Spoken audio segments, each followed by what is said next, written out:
Tu es Dieu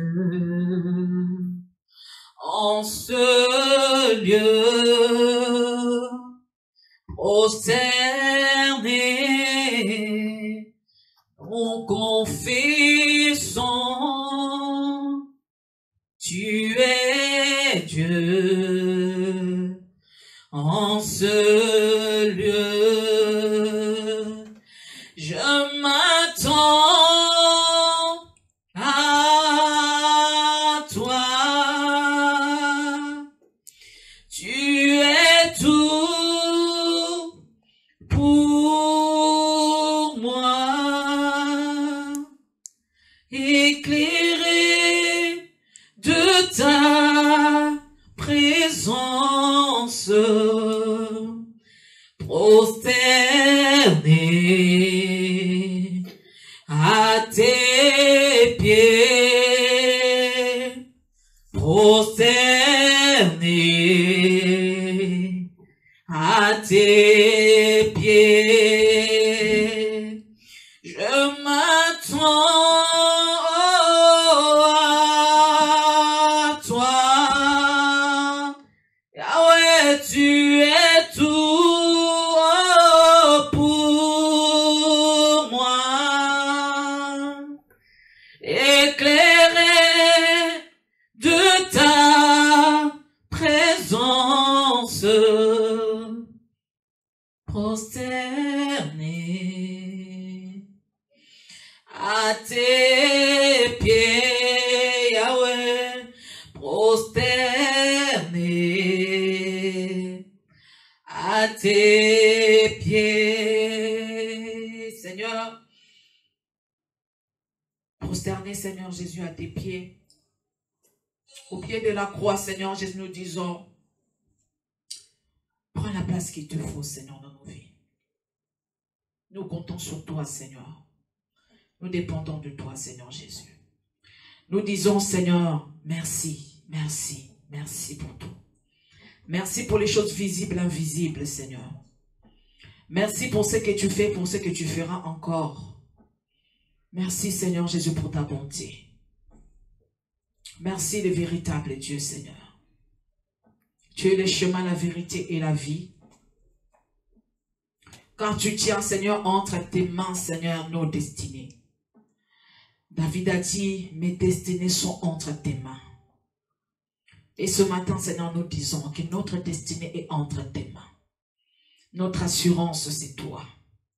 Quand notre vie, Seigneur, est entre tes mains, Seigneur, nous pouvons espérer à une vie ou une future meilleure. Parce que entre tes mains, personne ne peut nous ravir. Je salue encore, Seigneur, ta présence au milieu de nous. Saint-Esprit, merci de glorifier Jésus ce matin en ces lieux. Merci de glorifier Jésus dans nos vies. Merci de glorifier Jésus en cet instant. Que ta parole, Seigneur Jésus, puisse, Saint-Esprit, nous bénir encore davantage. Que ta parole ce matin, ô Dieu des armées, puisse encore nous faire du bien. Que ta parole ce matin puisse encore, Seigneur Jésus, nous faire comprendre quelle est ta volonté dans notre vie. Merci. Merci. Merci. Merci. Merci, Seigneur. Merci, Jésus. Est-ce que nous pouvons acclamer le Seigneur? Pouvons-nous acclamer le roi des rois, le Dieu tout-puissant? Alléluia. Nous pouvons prendre la place dans le nom du Seigneur Jésus-Christ de Nazareth. Amen.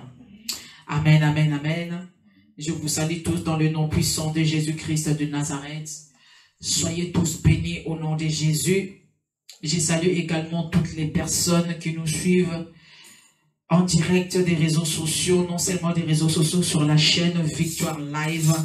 Que Dieu vous bénisse abondamment là où vous êtes. Amen. Soyez tous bénis. Donc pour toutes les personnes qui nous écoutent maintenant sur la chaîne Radio Victoire Live, soyez les bienvenus à l'église Le Salut Parfait. Que mon Dieu vous bénisse. Et je suis pasteur Fanny Ikoko, le responsable de cette assemblée. Soyez bénis. Amen. J'ai dit merci au Seigneur parce qu'il est merveilleux et il est bon. Lui qui est le maître des temps et des circonstances, c'est Dieu qui a permis que nous puissions être là ce matin en ces lieux, ou bien ce midi, dans sa maison, dans sa présence. Alléluia. La Bible nous dit qu'un jour dans ses parvis vaut mieux que 1000 ans ailleurs, n'est-ce pas? Un jour dans ses parvis vaut mieux que 1000 ans ailleurs. Nous avons chanté tout à l'heure que Seigneur, je m'attends à toi. Seigneur, je m'attends à toi parce que nous dépendons simplement de toi. Amen. Alléluia. Pour toutes les personnes qui ont reçu nos messages de ce matin, nous avons dit que nous allons parler sur l'obéissance. Alléluia. Mais comme Dieu, il est souverain, comme Dieu, il fait les choses comme bon lui semble, et nous sommes ses serviteurs et nous dépendons de lui. Alors j'ai un autre thème ce matin que le Seigneur m'a mis à cœur de nous partager. Alléluia. Seigneur, je m'attends à toi ce matin. Laisse que cette parole libère une personne ce matin. Que cette parole puisse sortir avec puissance. Afin de redresser une personne, afin de ramener une personne dans ta présence. Alors notre thème de ce matin, c'est demeurer dans sa présence. Demeurer dans sa présence. Alléluia. Demeurer dans sa présence. Nous allons prendre le livre de Exode, le chapitre 33.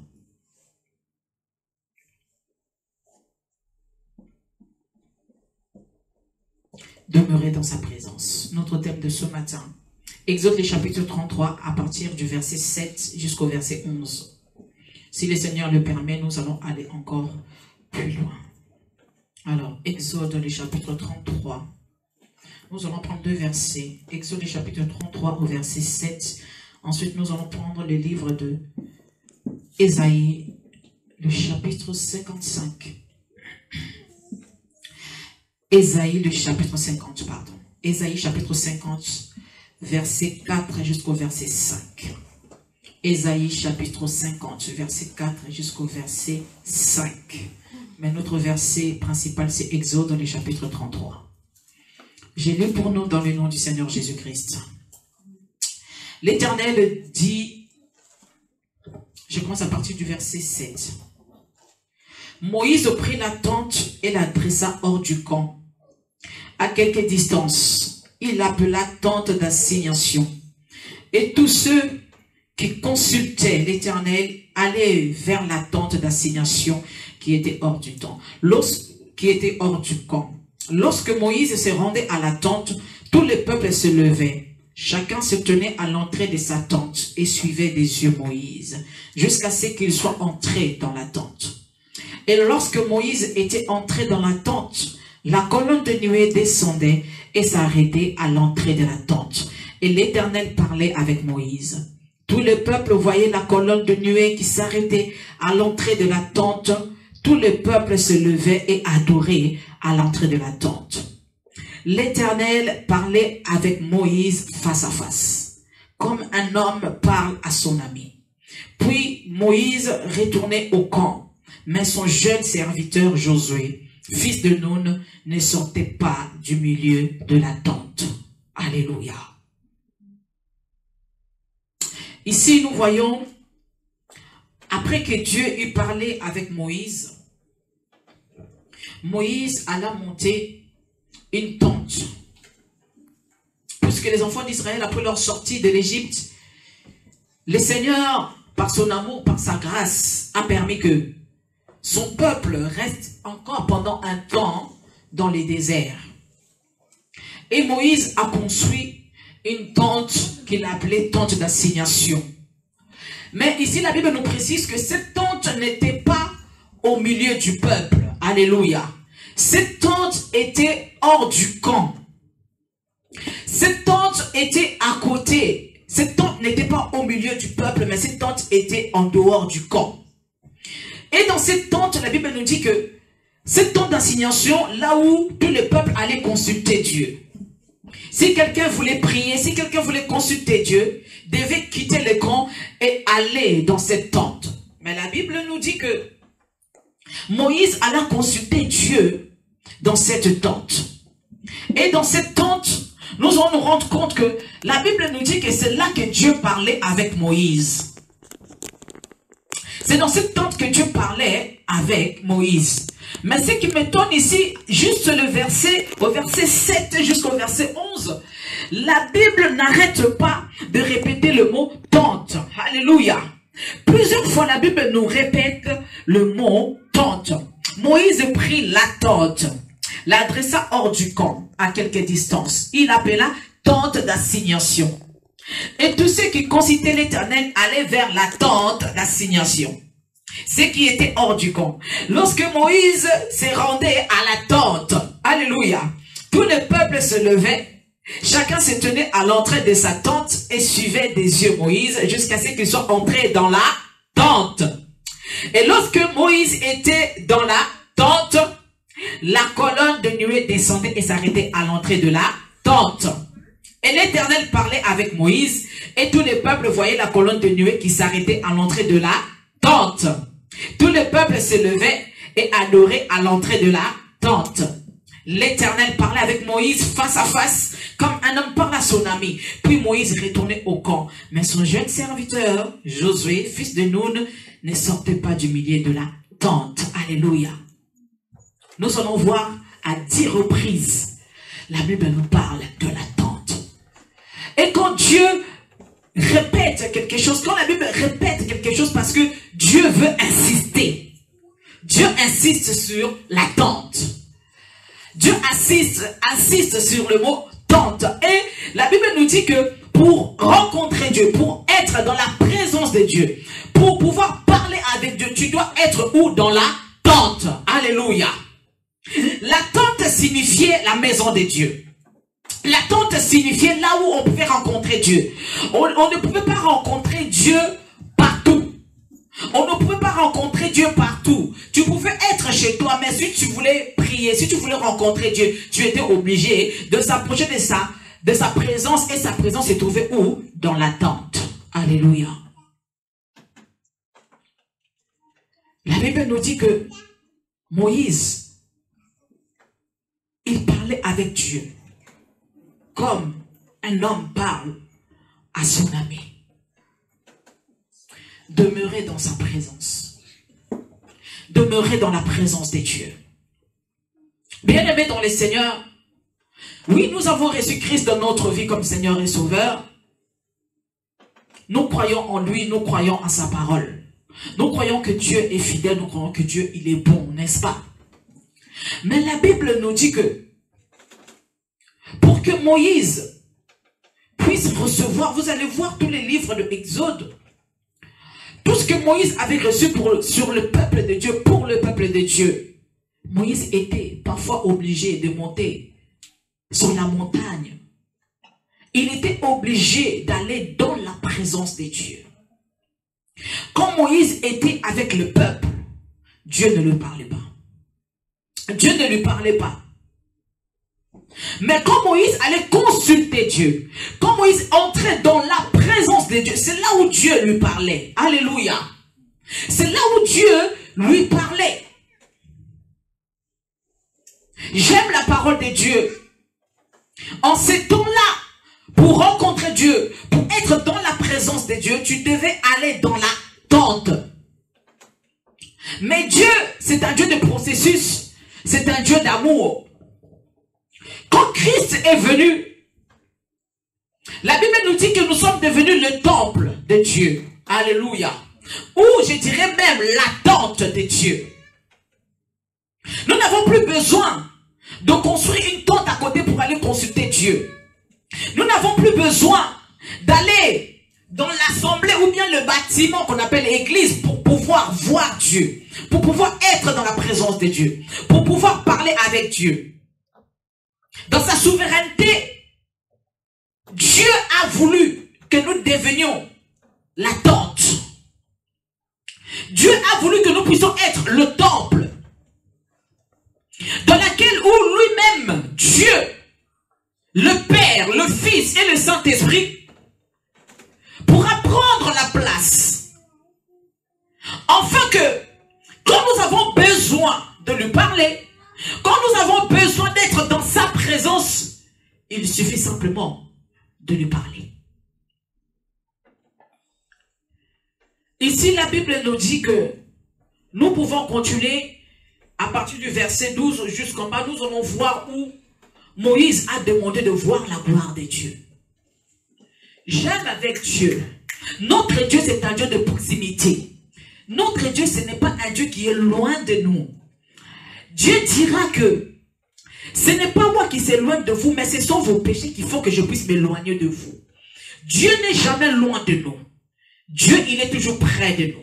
Mais ce sont nos iniquités, ce sont nos péchés qui font que Dieu puisse s'éloigner de nous. Alléluia. Si nous prenons l'exemple du fils prodigue, la Bible nous dit que malgré que ce fils était éloigné de son père, malgré que ce fils avait demandé à son père de partir, mais son père, la Bible nous dit que son père, tous les jours, il était à la porte.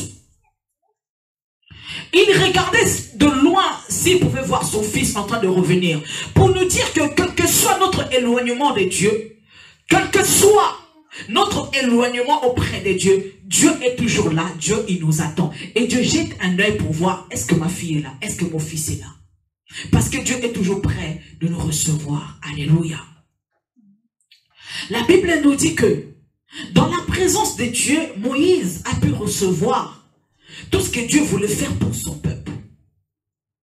A pu recevoir les 10 commandements. A pu recevoir les instructions. Alléluia.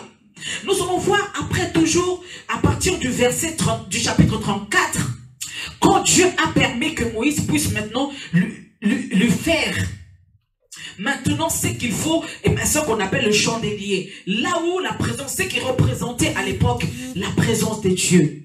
C'était dans la présence de Dieu que Moïse a pu recevoir tout cela. Alléluia. J'aimerais nous dire ce matin ce que le Saint-Esprit a déposé dans mon cœur. Bien aimé dans les Seigneurs, la présence de Dieu vaut mieux que tout. La présence de Dieu vaut mieux que tout. Nous pouvons tout avoir. Nous pouvons avoir l'argent. Nous pouvons avoir la renommée. Nous pouvons avoir ce que nous pouvons avoir comme tout ce qui est matériel. Nous pouvons avoir la paix, la joie. Tout ce que nous pouvons avoir dans la vie, bien aimée. Si nous n'avons pas la présence de Dieu, si la présence de Dieu nous quitte, bien aimé, c'est quelque chose qui est très dangereux pour nos vies. Pourquoi? Parce que quand la présence de Dieu nous quitte, nous perdons non simplement ce que Dieu veut nous dire, mais nous perdons également les instructions qui pourront faire que dans notre conduite avec le Seigneur, que nous puissions marcher avec lui. Alléluia. Quand nous quittons la présence de Dieu, bien aimés, nous ne pouvons plus écouter Dieu. Nous ne pouvons plus recevoir ce que Dieu veut que nous puissions recevoir. La présence de Dieu, c'est ce qui fait que nous puissions rester fermes dans notre décision. Dans la présence de Dieu, c'est ce qui fait que nous puissions être forts. Dans la présence de Dieu, nous recevons les instructions de Dieu. Dans la présence de Dieu, bien aimé, quand nous sommes abattus, le Saint-Esprit te dit, t'inquiète pas, je suis avec toi. Je te fortifie. Alléluia. La présence de Dieu nous permet d'être forts. La présence de Dieu nous permet de continuer. Dans la présence de Dieu, nous sommes forts. Et la Bible nous dit que quand Moïse était dans la présence de Dieu, Dieu, comme je l'ai dit, c'est un Dieu de proximité. C'est un Dieu qui aime être avec ses enfants. Dans les livres de Genèse, la Bible nous dit que quand l'homme a péché, quand Adam et sa femme ont péché, et Dieu tous les jours venait voir Adam et Ève dans les jardins d'Éden. Alléluia. Mais la Bible nous dit qu'après avoir péché ces jours-là, quand Dieu est venu à leur rencontre, Dieu les a pas trouvés. Alléluia. Et Dieu a commencé à chercher Adam et Ève. Dieu posait la question, Adam, où es-tu?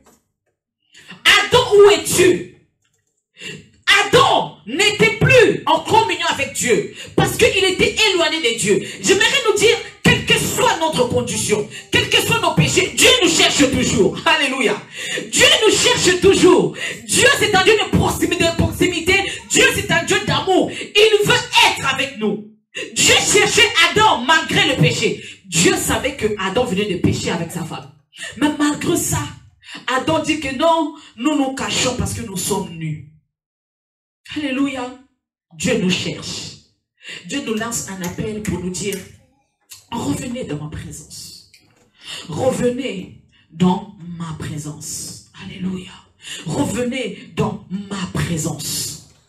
Quand nous sommes hors de la présence de Dieu, quand il n'y a plus d'intimité avec Dieu bien-aimé, nous n'avons plus de couverture. Les diables peuvent faire de nous ce qu'ils veulent. Alléluia. Des pensées négatives peuvent venir. Pourquoi? Parce que nous ne sommes plus dans la présence de Dieu. Ne quittons pas l'attente, bien-aimé. Dans l'attente, bien-aimé, restons-y. Nous devons y rester dans la présence de Dieu. Parce que la présence de Dieu nous procure la sécurité. La présence de Dieu nous procure la sécurité. Tu vas maintenant me demander, mais comment être dans la présence de Dieu? Alléluia. Comment faire pour être dans la présence de Dieu? La Bible nous dit qu'à chaque fois, tous les jours, Moïse allait dans la tente. Il allait parler avec Dieu. Ce n'est pas compliqué.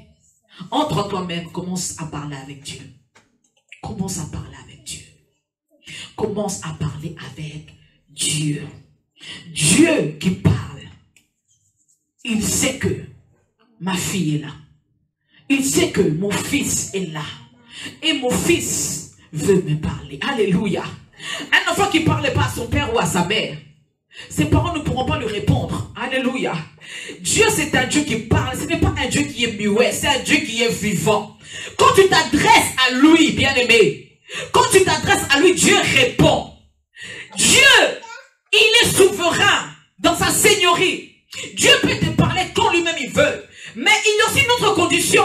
Dieu a dit à Jérémie que invoque-moi et moi je te répondrai. Si tu n'invoques pas Dieu, Dieu ne pourra pas te répondre. Si tu ne t'approches pas de Dieu, Dieu lui aussi. C'est la présence de Dieu qui fait que, oh, Élisée a dit, Seigneur, ouvre les yeux de mon serviteur afin de voir ceux qui sont avec nous. Et la Bible nous dit que Dieu a ouvert les yeux de son serviteur. Il a vu une grande armée qui était avec eux. Alléluia. Dans la présence de Dieu, tu as cette assurance-là. Même si rien ne marche, je sais que ça marchera. Alléluia. Dans la présence de Dieu, même si rien ne fonctionne, des choses qui sont privées. Pour dire avec Dieu, quand tu es dans la présence de Dieu, il n'y a plus de limites. Il n'y a plus de voile. Dieu est capable de te révéler. C'est pourquoi il a dit à Jérémie que je te révélerai des choses cachées. Des choses que tu ne connais pas. Des choses que tu n'as pas entendues. Les choses que l'œil n'a pas vues. Les choses qui ne sont pas montées dans le cœur de l'homme. Des choses qui sont cachées. Les choses qui ne sont pas remontées dans le cœur de l'homme. Les choses que personne ne connaît. Dieu est capable de te le révéler. Alléluia. Pourquoi? Parce que tu es dans sa présence. Dieu te parlera comme un homme parle à son ami. Parce que tu es devenu ami. Alléluia. Jésus dit à ses serviteurs que je ne vous appelle plus serviteurs, mais je vous appelle maintenant mes amis. Pourquoi? Parce que dans la présence de Dieu, il n'y a plus de limitation. Le voile est tombé. Nous ne sommes plus serviteurs de Dieu. Nous ne sommes plus servantes de Dieu. Mais nous sommes maintenant devenus enfants de Dieu. Et nous sommes devenus amis avec Dieu. Et quand Dieu veut nous révéler des choses qui sont cachées, Dieu nous le révèle. Dieu, il nous parle. Peut-être que tu te dis, ça fait longtemps que je prie pour cette situation, Dieu ne me répond pas. Certainement, Dieu ne m'entend pas. Peut-être que Dieu, il t'entend. Mais comme il est souverain, il n'est pas obligé de te répondre maintenant. Mais ce n'est pas ce qui va te faire quitter la présence de Dieu. Toi, reste dans la présence de Dieu. Sois fidèle. Fais confiance à Dieu. Alléluia. Sois dans l'attente. Reste dans l'attente d'assignation. Ne quitte pas l'attente parce que tout simplement, tu te dis que Dieu ne me répond pas. Dieu, il est souverain. Dans sa souveraineté, dis-toi, je sais que Dieu entend ma prière. La Bible nous dit, dans les livres d'Apocalypse, qu'il y a une vase remplie de parfums. Et ces parfums, ce sont les prières des saints. Pour te dire que ta prière, bien-aimée, Dieu l'attend. Dieu écoute ta prière. Dieu, il sait. Dieu, il va te parler. Alléluia. Prenons les livres de Ésaïe, le chapitre 50. Le chapitre 50 au verset 4.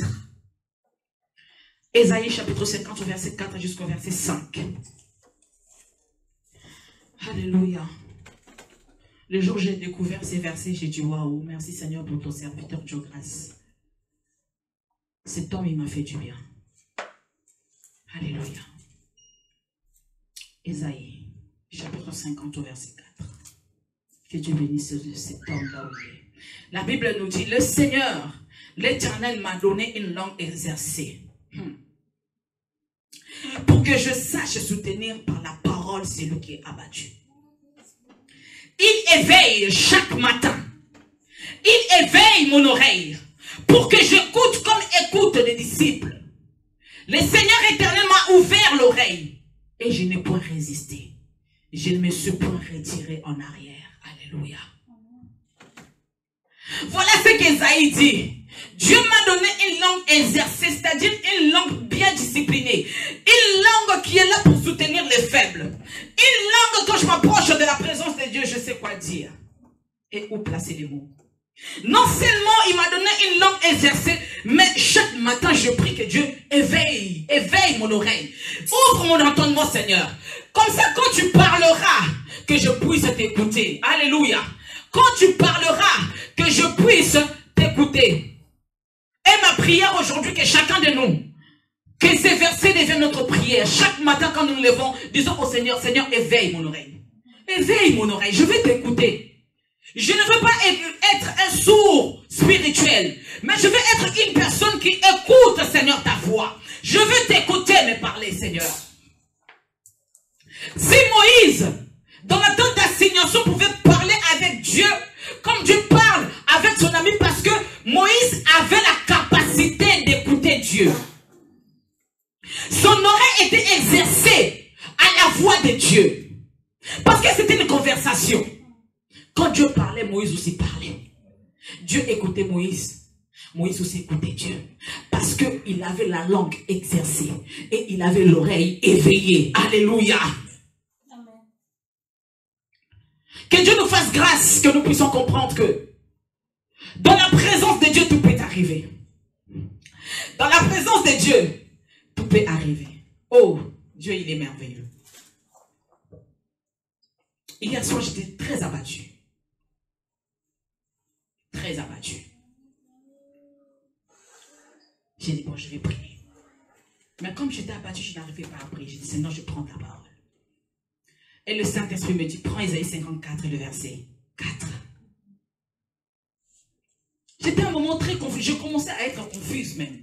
J'ai posé tellement de questions. J'ai rappelé au Seigneur toutes les promesses qu'il nous a dit. Toutes les promesses qu'il m'a dit. Et toutes les visions qu'il m'a fait voir. J'ai commencé vraiment à être confuse. Je n'ai pas eu le temps de prier. Dieu me dit, Isaïe 54, le verset 4. Et là, Dieu me répond. Il me dit, ne crains pas. Car tu ne seras point confondu. Ne rougis pas. Car tu ne seras pas déshonoré. Mais tu oublieras la honte de ta jeunesse. Et tu ne te souviendras plus de l'opprobre de ton veuvage. Alléluia. Dieu entend nos prières. Dieu entend nos prières. Malgré que je n'avais pas prié, mais dans mon cœur, je me posais beaucoup de questions. J'ai dit, bon, je vais méditer. Et Dieu me donne ça. Ne crains pas. Ne crains pas. Dieu me dit que tu ne seras pas confuse. Bien aimé, dans la présence de Dieu, quand ça ne va pas, Dieu sait nous réconforter. Dieu, il est merveilleux. C'est vrai qu'en tant qu'homme dans la chair, il peut arriver que nous puissions trembler. Il peut arriver que nous puissions poser des questions. Il peut arriver que nous puissions également abandonner. Mais quand tu viens dans la présence de Dieu, Dieu te réconforte. Dieu te fortifie. Dieu, il te soutient. Dieu me dit, voilà ce que je te dis, mais fortifie-toi, Fanny. Dieu ne m'a pas dit, je te fortifie. Il m'a dit, fortifie-toi. Et au-dedans de moi, je me disais, courage, Fanny, courage, fortifie-toi. Je me parlais toute seule. J'ai senti cette petite voix en moi qui me disait, allez, ça va aller, Fanny, fortifie-toi, prends courage. Continue encore. Alléluia. J'étais là dans mon salon, toute jeune. Je disais, Seigneur, merci. Merci parce que tu m'as fortifié. Merci, Seigneur. Dans la présence de Dieu, quand ça ne va pas, même si Dieu ne te parle pas, mais tu sentiras dedans de toi une paix. Même quand tu vois que, Seigneur, je n'ai pas reçu de parole, tu ne m'as rien dit, tu ne m'as même pas donné un verset biblique. Mais comme tu es dans la présence de Dieu, tu as la paix. 2 minutes après, j'ai eu la paix. Alors que ça faisait au moins presque toute la soirée que j'étais pas bien. Vous savez, Dieu,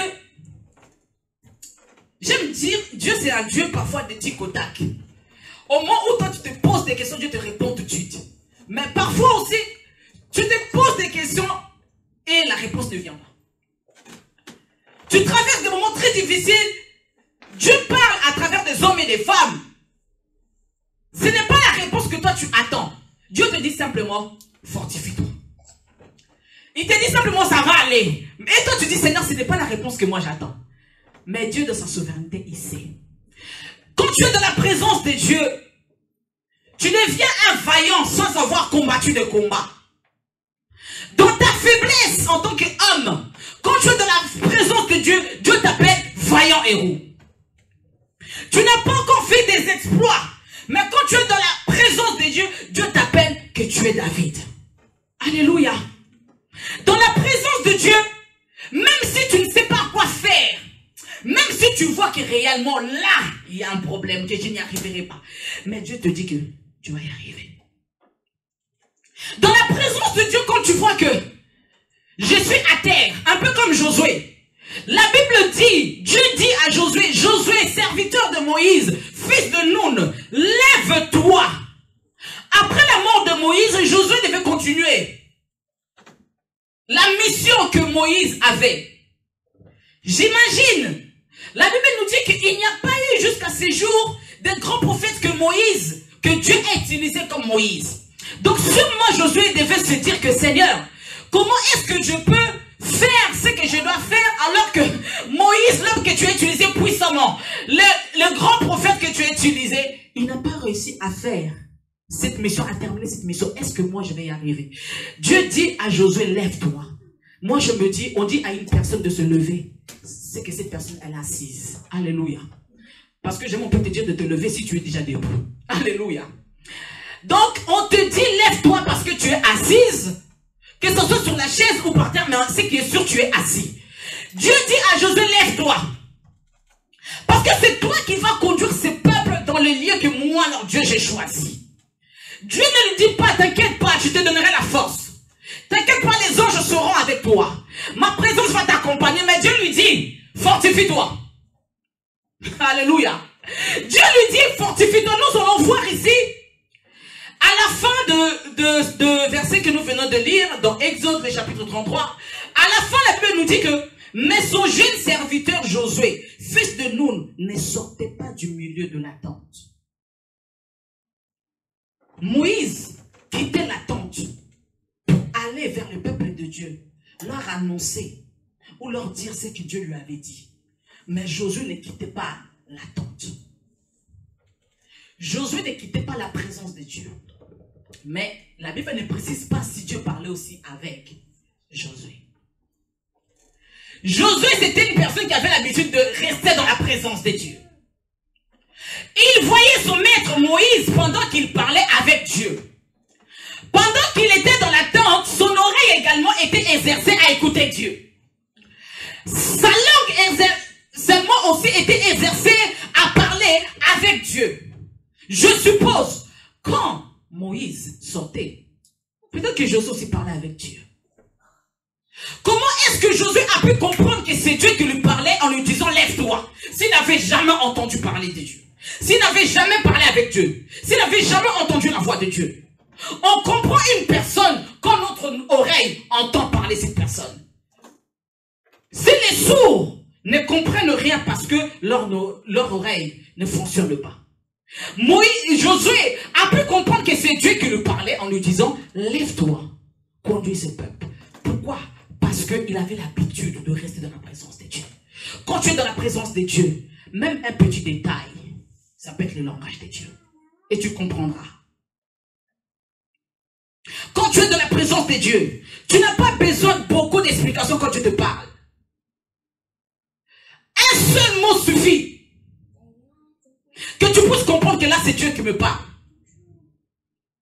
Je n'ai plus besoin de poser beaucoup de questions. Ou je n'ai pas besoin de beaucoup de réponses. Je compris ce que Dieu m'a dit. C'est ce que fait la présence de Dieu.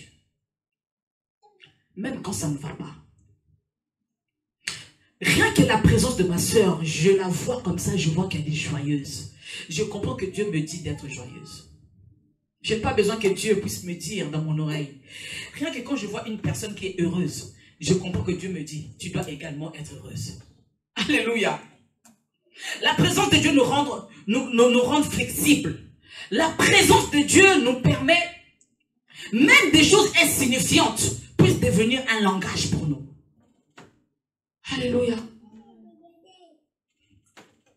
Dans la présence de Dieu, le néant n'existe pas. Tout est concret avec Dieu. Restons dans la présence de Dieu. Habakkuk a dit, j'étais à mon poste. J'ai veillé. Je ne quittais pas mon poste. Je veillais, je restais là pour entendre ce que Dieu va me montrer. C'est ce que la Bible nous dit, pour entendre ce que Dieu me montrerait. Donc pour dire, Dieu peut me parler par la vue ou bien par l'oreille. Une fois je me suis posé la question, je lui ai dit, ces versets-là ont un problème. Normalement on dit pour entendre ce que Dieu me dira. Mais la Bible nous dit pour entendre ce que Dieu me montrerait.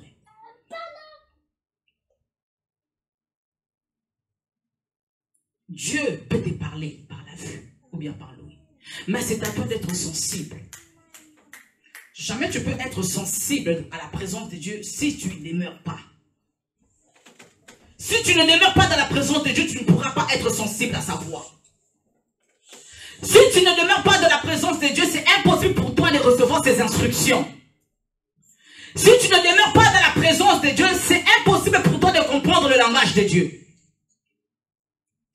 Si tu ne demeures pas dans la présence de Dieu, c'est à toi, ça sera très difficile de comprendre ce que Dieu veut te dire. Parfois, Dieu utilise des choses folles pour nous enseigner.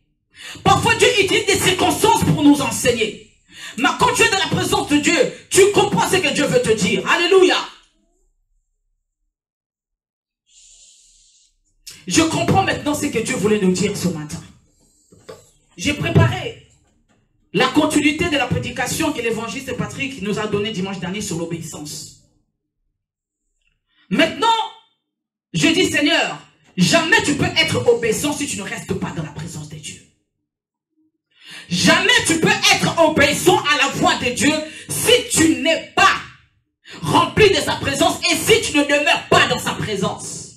On devient obéissant à la voix de Dieu quand on reste dans sa présence. Parce que dans la présence de Dieu, on est brisé. Dans la présence de Dieu, on est aiguisé. Dans la présence de Dieu, l'oreille s'ouvre. Dans la présence de Dieu, on apprend à parler avec Dieu. On apprend à s'humilier devant Dieu. On apprend à se soumettre à Dieu. Et quand Dieu nous dit un mot, directement on obéit. Alléluia. Hors de la présence de Dieu, c'est la désobéissance. C'est la désobéissance. Tu veux être un chrétien obéissant? C'est l'une des qualités d'ailleurs d'un enfant de Dieu. Obéissance à la voix de Dieu. Obéissance à ses préceptes. Obéissance à ses commandements. Mais comment est-ce que nous pouvons obéir aux commandements de Dieu si tu ne restes pas dans sa présence? Comment tu peux obéir aux préceptes de Dieu si tu ne restes pas dans sa présence? Nous voulons tous être bénis. Nous voulons être élevés. Nous voulons être bien. Nous voulons tout ce que nous voulons. Mais sommes-nous obéissants? C'est ça la question à se poser. Sommes-nous obéissants à la voix de Dieu? Sommes-nous obéissants à sa voix? Sommes-nous des personnes qui demeurent dans sa présence? Sommes-nous des personnes qui demeurent dans l'attente?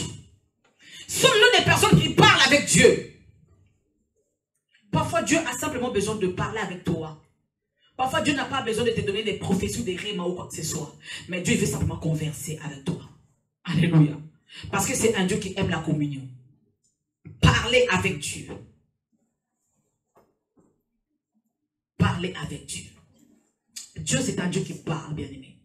Ce n'est pas un Dieu qui est muet. Ce n'est pas un Dieu qui est muet. Dieu, c'est lui qui parle. Nous connaissons tous le dentifrice Colgate. L'histoire nous raconte que Colgate était un chrétien. Et comment est-ce qu'il a eu cette recette de faire les dentifrices Colgate? C'est un songe. Dieu lui a parlé et il était obéissant. Il a fait. Il a continué à donner sa dîme. Aujourd'hui, Colgate existe encore. Lui, il n'est plus là. Mais la compagnie continue à donner la dîme. Pourquoi? Parce que il était tellement pauvre, l'histoire nous raconte, il était tellement pauvre, qu'il a fait un vœu à Dieu. Il a dit, Seigneur, si tu me bénis, je donnerai ma dîme. Je continuerai, même après ma mort, je continuerai à donner la dîme. Et Dieu l'a béni en lui donnant cette recette. Il a commencé à donner la dîme. Il était devenu le plus riche. Jusqu'aujourd'hui, la compagnie Colgate paye la dîme. Parce qu'il était sensible à l'écoute de Dieu.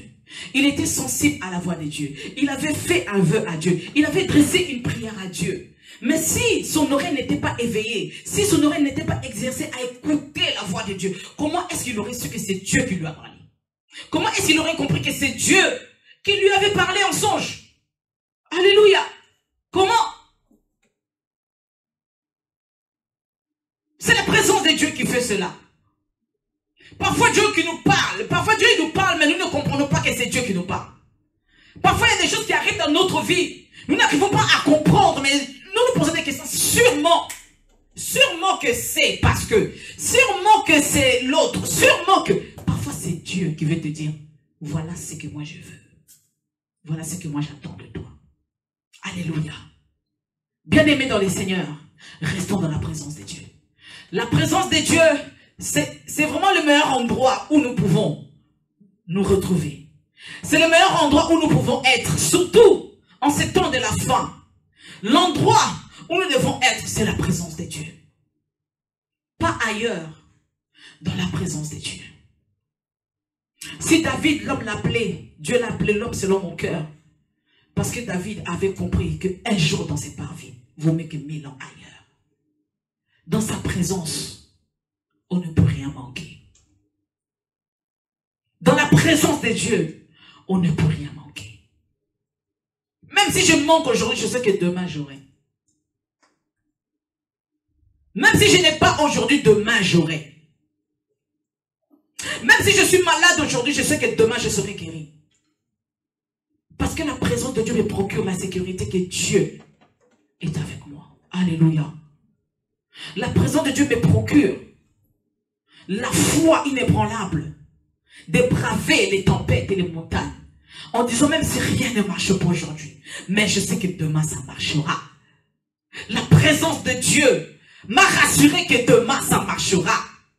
La présence de Dieu m'a rassuré que demain ça ira. La présence de Dieu m'a rassuré que demain ça va le faire. Alléluia. La présence de Dieu m'a rassuré que demain je verrai la gloire de Dieu. Et dans la présence de Dieu, tu peux être encore audacieux. Nous allons voir après par la suite. Moïse dit, Seigneur, bon, tu parles avec moi comme un homme parle à son ami. J'écoute ta voix, j'ai reçu les 10 commandements. Maintenant, Seigneur, je veux plus. Moïse dit, Seigneur, maintenant, fais-moi voir encore ta gloire. Alors que Dieu lui avait déjà fait voir sa gloire. Il a divisé la mer Rouge en deux. Il a fait tant de miracles en Égypte. Même Moïse pouvait dire, Seigneur, ça ce n'est pas suffisant. Moi, je veux encore plus. Fais-moi encore voir ta gloire. Alléluia. Bien-aimé, quand tu es dans la présence de Dieu, avec la foi que tu as, la foi qui grandit en toi, bien-aimé, tu peux dire au Seigneur, Seigneur, moi je veux ça. Dieu lui dit, mais tu demandes quelque chose qui est impossible. Parce que si tu vois ma gloire, tu mourras. Personne ne peut voir ma gloire et rester en vie. Mais Dieu lui dit, bon, c'est pas grave. Je te ferai voir ma gloire. Mais pas de face, mais de dos. Alléluia. Ce qui était impossible, Dieu lui a dit, bon, quand tu l'as demandé avec cette audace, je te le donnerai quand même. Tu ne verras pas tout, mais tu verras ça de dos. Alléluia. La présence de Dieu te donne parfois l'audace de faire des choses que les hommes diront que ça ne marchera pas. Mais quand toi tu es dans la présence de Dieu, avec cette foi en toi, tu mets ta foi en œuvre, tu fais une chose que même les hommes ne croyaient pas que tu pouvais arriver. Mais Dieu confond toutes ces personnes qui ont dit que tu n'arriveras pas. Dieu approuve cela. Alléluia. Dieu il est merveilleux. Bien aimés, restons dans la présence de Dieu. Ne quittons pas. Ne quittons pas la présence de Dieu. La présence de Dieu, c'est ce qui nous suffit. C'est ce qui nous suffit, la présence de Dieu. Nous n'avons besoin de rien d'autre que la présence de Dieu. Oh, David a dit, dans ces déserts où il n'y a pas d'eau, Seigneur, moi je n'ai besoin que de ta présence et de rien d'autre. David pouvait demander, Seigneur, fais un miracle que je puisse trouver peut-être des eaux. Que tes anges soient avec moi. David a dit que dans ce désert, Seigneur, je n'ai besoin de rien d'autre que de ta présence. Parce qu'il savait que dans la présence de Dieu, il pouvait être abreuvé. Il savait que dans la présence de Dieu, même la soif qu'il avait pour avoir de l'eau, cela pouvait tarir. Il savait que dans la présence de Dieu, il était en sécurité. Le roi Saoul qui courait derrière lui avec toute une armée, mais David était seul. David n'a pas demandé la protection. David n'a pas demandé les secours des anges. Mais David a dit, Seigneur, c'est que moi j'ai besoin là maintenant. C'est ta présence. Rien d'autre. Ta présence. Parce que dans ta présence, j'ai tout ce qu'il me faudra.